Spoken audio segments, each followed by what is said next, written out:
감사합니다.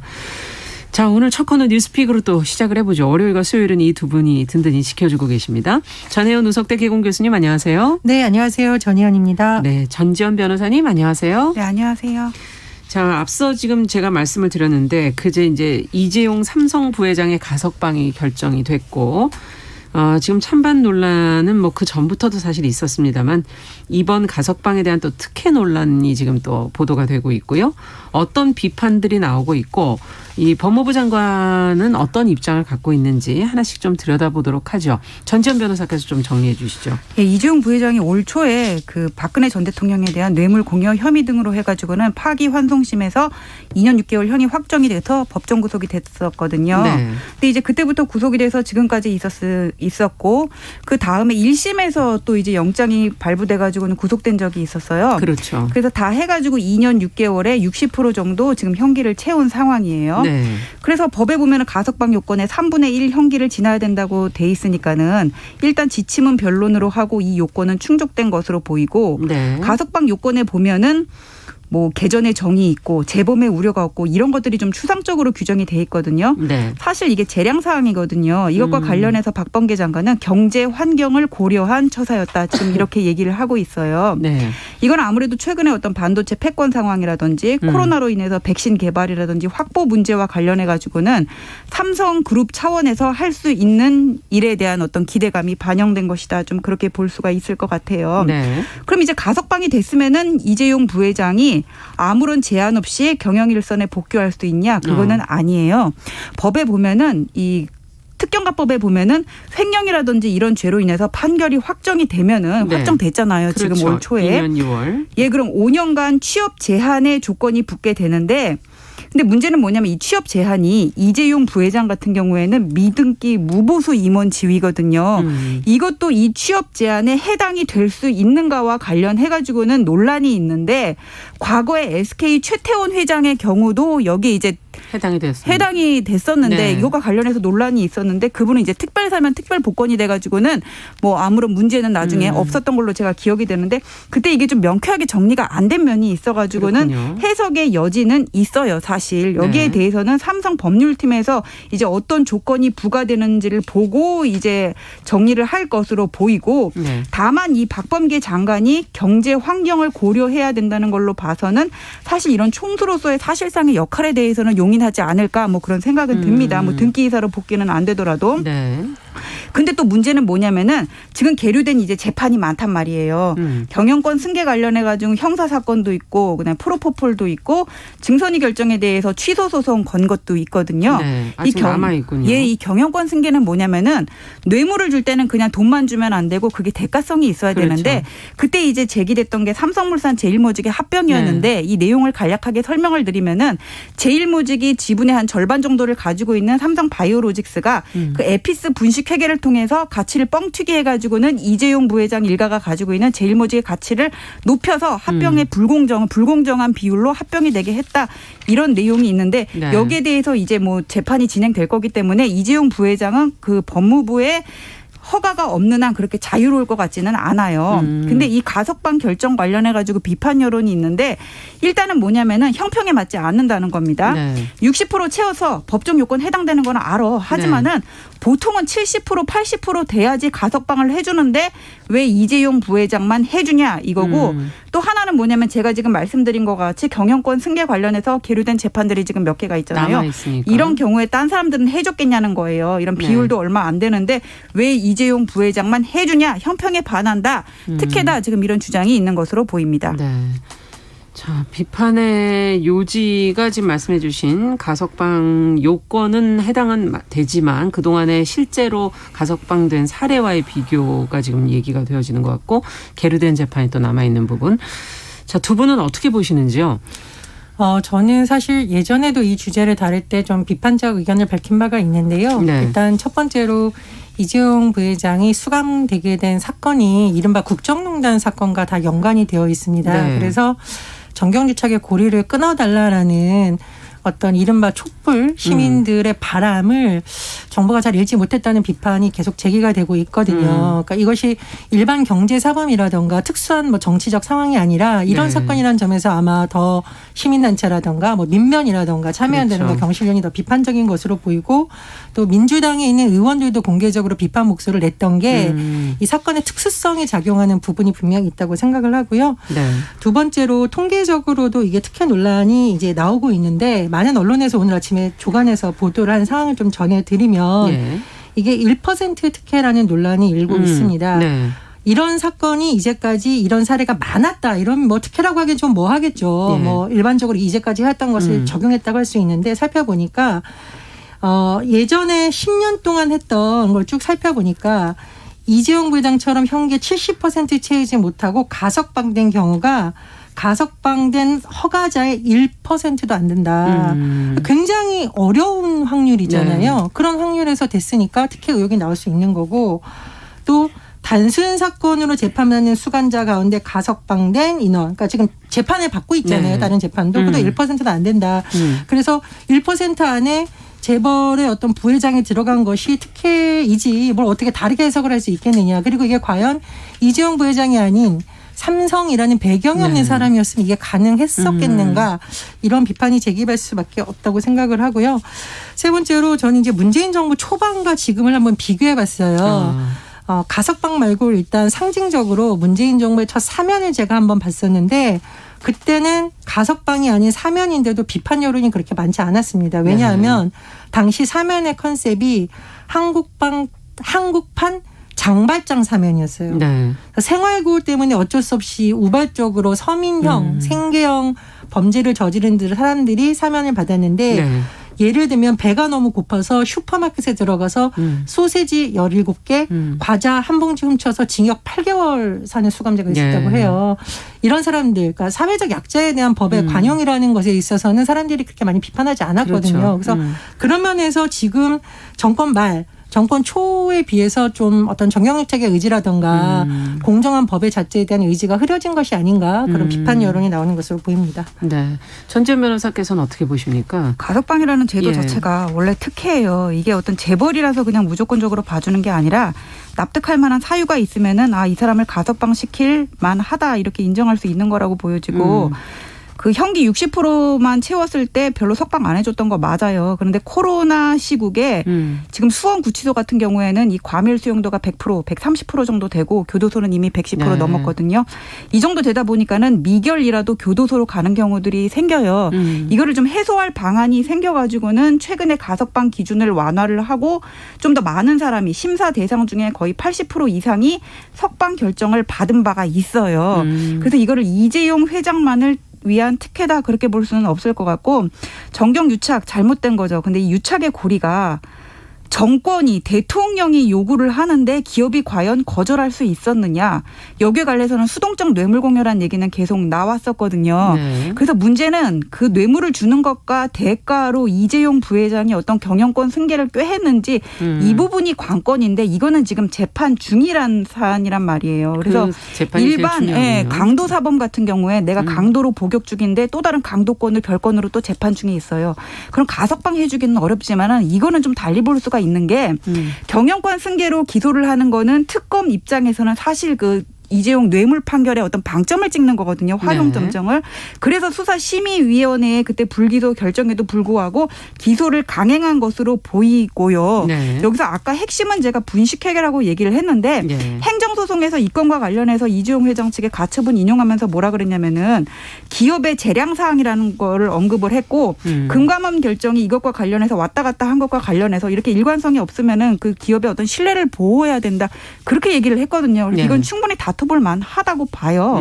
그리고 형평이라는 것도 아까 제가 가석방 심사 기준이 완화됐거나 말씀을 드렸고 예. 이제까지 재벌 봐주기 있었던 거 맞아요. 근데 이재용 부회장을 예전에 봐줬던 거 아니잖아요.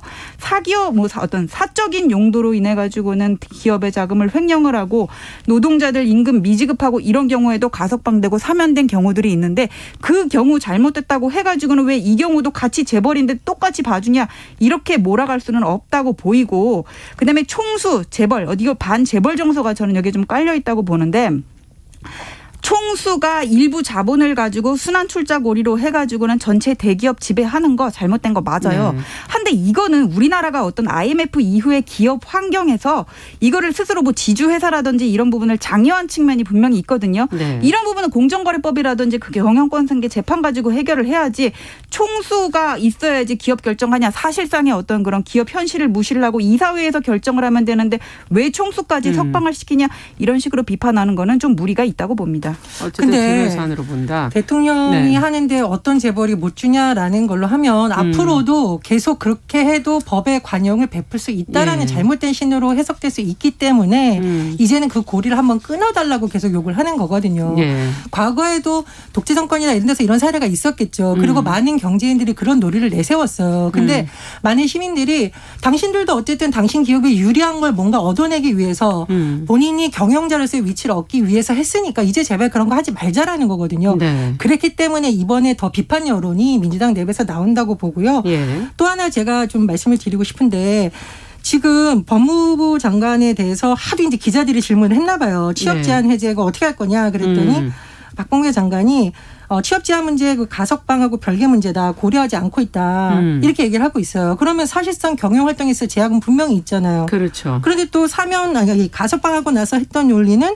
국가적 경제 상황이라든가 글로벌 경제 환경에 대한 고려 차원이라고 해서 모순된다는 말씀이시군요. 그러니까 이게 여론에 따라서 또 왔다 갔다 하는 거 아니란 비판도 제기되고 있거든요. 네. 그래서 어쨌든 뭐 이건 지금 민주당 내에서도 뭐 박용진 의원이나 이런 사람들이 가석방 결정 이후에도 비판 여론이 나오고 있는데 이런 부분에 의견도 좀 귀담아 들을 필요가 있다라고 저는 생각을 합니다. 근데 네. 이재용 부회장이 만기 출소하고 나왔는데 나왔을 때 다음 대통령이 또 요구를 하면은 이런 경우에 감옥 가더라 이러고 거절을 할 수 있을까요?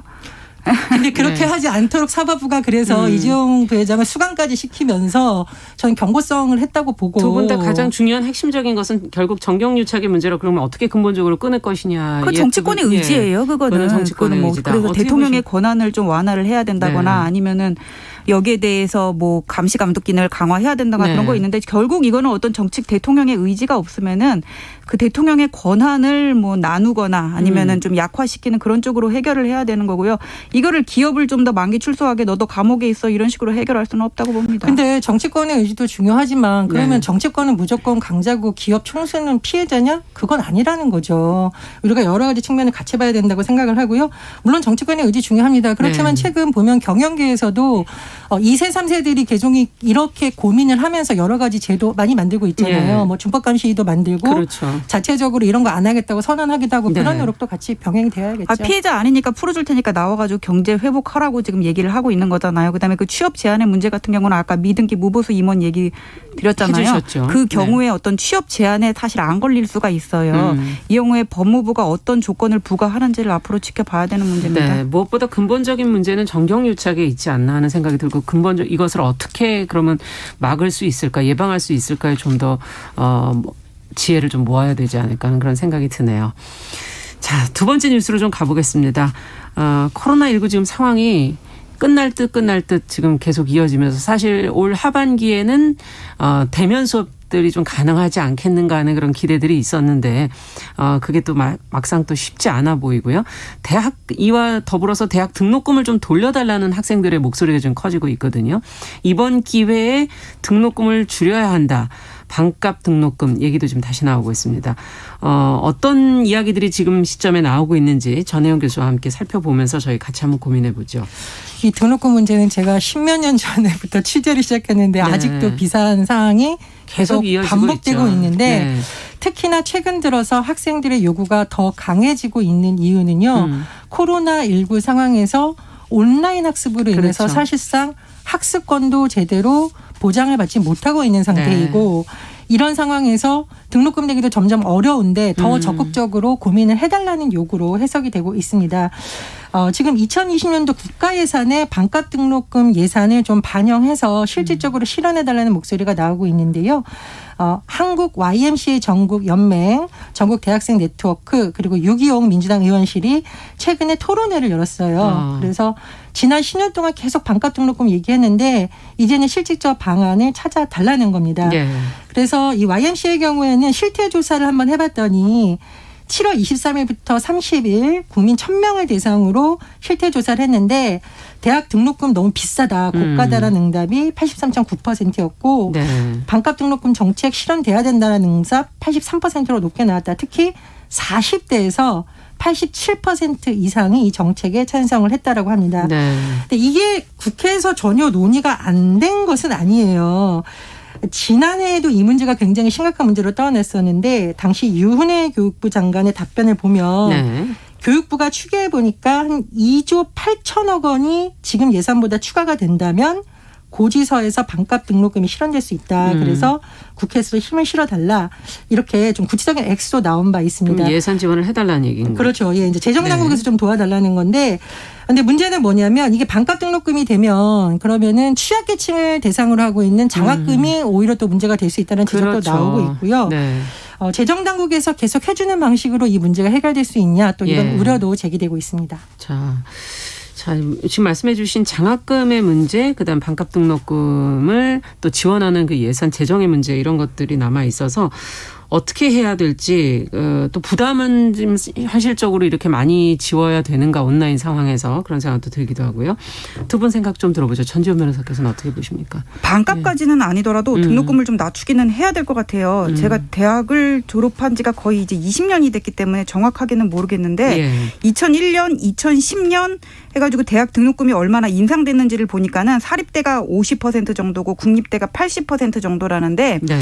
이 같은 기간에 물가 상승률은 30% 정도라고 하거든요. 그러니까 대학 등록금이 좀 지나친 면은 분명히 있어요. 그래서 네. 이 반값 등록금과 관련해 가지고는 왜 이 시기에 더 문제가 되는지, 아까 정 교수님께서 말씀하셨던 것처럼 10년 전부터 사실 이 문제는 불거졌는데 그렇죠. 왜 지금 다시 불거져 나오냐면은 지금 비대면 수업들이 많단 말이에요. 맞습니다. 그러면은 학원도 온라인으로 하면은 제가 예전에 고시학원 다닐 때는 더 저렴했거든요. 네. 근데 왜 대학은 다 받아야 되는지 이런 불만 당연히 나올 수가 있는 걸로 보여요. 그래서 네. 지난해 7월에 건국대 같은 경우에는 등록금을 좀 반환을 해줬어요. 예. 근데 그게 얼마 안 됐어요. 8.3%라 그래가지고는 한 30만 원, 40만 원 이 정도 반환을 했던 것 같아요. 그래서 네. 다른 학교 학생들도 이거 소송을 하는지 그때 말은 있었는데 실제로 소송으로 이어졌는지는 잘 모르겠고, 이 문제는 뭐 소송으로 하고 대학의 의지에 맡길 게 아니라 그럼 반값 등록금제를 어떻게 실현을 해야 되는 거 아니냐, 좀 깎아주는 거 좀 실현을 해야 되는 게 아니냐, 지금 그게 문제가 되고 있는데 결국은 이게 재원이란 말이에요. 그래서 그렇죠. 어떤 국가 예산을 가지고 끌어다 쓰면은 지금 코로나 위기에서 소상공이라든지 실업구제 하는데 필요한 돈도 있기 때문에 대학에 다니는 자식이 있는 집도 있고 없는 집도 있단 말이에요. 이거를 그렇죠. 무조건 일로 유용하기는 좀 어려운 면이 있어요. 재원은 예. 한정돼 있기 우선순위가 있다는 얘기시군요. 네, 한정돼 있기 때문에 그렇다고 국가 장학금을 가지고 이렇게 전용을 하면은 정말 어려운 학생들이 혜택을 못 볼 수도 있는 문제가 된단 말이에요. 네. 그래서 제가 이제 생각을 해봤는데 이재명 지사 공약 중에 이런 게 있더라고요. 학점을 얼마나 신청했는지에 따라서 대학 등록금을 차별화하는 거. 네, 근데 그 여러 가지 말씀하셨는데 그 중에서 이게 좀 눈에 들어왔거든요. 네. 그러니까 저 같은 경우에는 대학을 한 6년 정도 휴학할 거 다 하고 되게 늦게 졸업을 했어요. 네. 그런데 마지막 학기에 3학점인가 6학점인가를 신청을 했는데 필수학점 이수를 못하고 했는데 등록금은 다 냈던 걸로 이제 기억이 되거든요. 네. 그래서 이거는 분명히 불합리한 점이 있단 말이에요. 그래서 이거는 좀 받아들일 수가 있는 것 같고, 그다음에 대학이 어떤 재정을 투명화하고 허리띠를 조여야 되는 거는 두말할 필요 없이 이거는 당연히 전제 조건이고요. 네. 또 하나 생각할 수 있는 게 어떤 기여 입학제인데 기여 입학제는 정치권에서 그러니까 우리나라에서 가장 형평의 요구가 강한 부분이 교육 대학 분야죠. 입시하고 이제 네. 병역이란 말이에요. 네. 함부로 내놓기가 어려운 문제기는 한데 근데 지금 수시 입학으로 학생들 많이 뽑는단 말이에요. 네. 근데 그게 뭐 어떤 오늘 이제 정경심 교수 판결 선고가 날 텐데 그거를 뭐 정말 위조를 적극적으로 한다거나 정경심 교수가 막 했다 이건 아니고 위조를 적극적으로 한다거나 아니면은 갔는데 안 갔는데 간 것처럼 이렇게 하는 거를 떠나서 일단 그렇게 스펙을 할 수 있는 거는 스펙을 쌓을 수 있는 거는 부모의 네트워크로 이루어지는 측면이 분명히 있단 말이에요.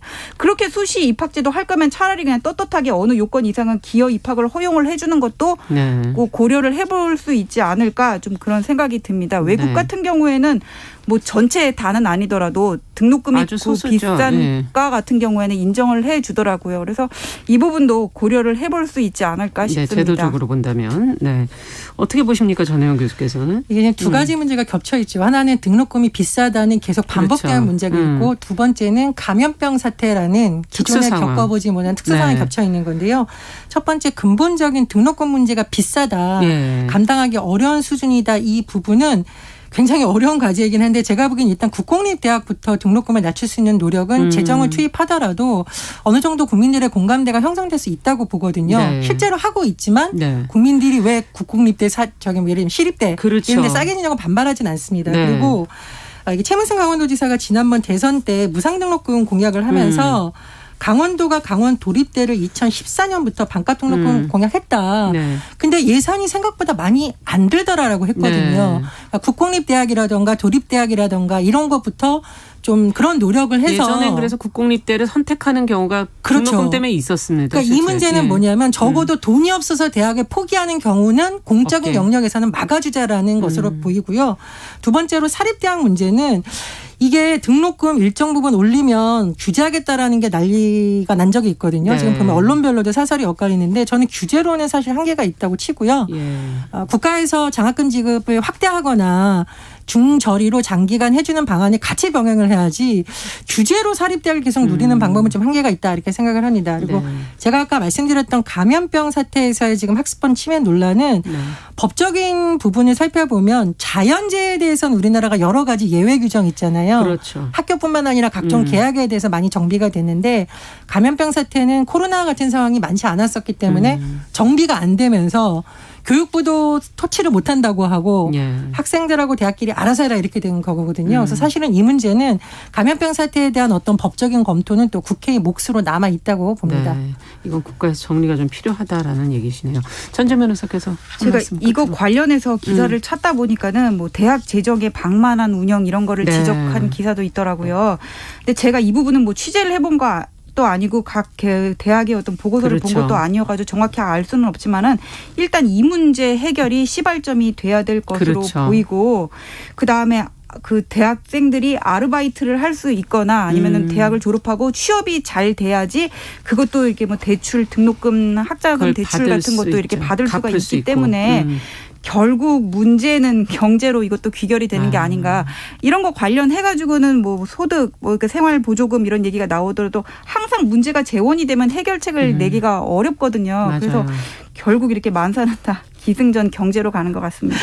그 지금 씁쓸하네요. 홍준표 의원이 부모 소득에 따라서 등록금 차별화하자 이런 정책을 또 제안을 했는데 전 그게 정답인지는 잘 모르겠지만 어쨌든 다각도로 해외 사례도 분석해보고 그렇죠. 그런 방법을 계속 정책적으로 내는 건 좋다고 봅니다. 그래서 네. 눈이 말하지만 선거 앞두고 청년 표심 잡는다고 이벤트만 하지 마시고 실제로 청년들이 겪는 문제를 그렇죠. 또 선거가 다가오니까 쟁점으로 내세우면 어떨까 그런 생각이 듭니다. 10년이라는 세월이 지금 지나가는데 뭔가 대안이 좀 필요할 건 같습니다. 자, 오늘 뉴스픽 두 분 말씀 여기까지 듣겠습니다. 전지현 변호사, 전혜영 교수와 함께했습니다. 감사합니다. 수고하셨습니다. 네, 정용실의 뉴스 브런치 듣고 계신 지금 시각 10시 30분이고요. 라디오 정보센터 뉴스 듣고 오죠.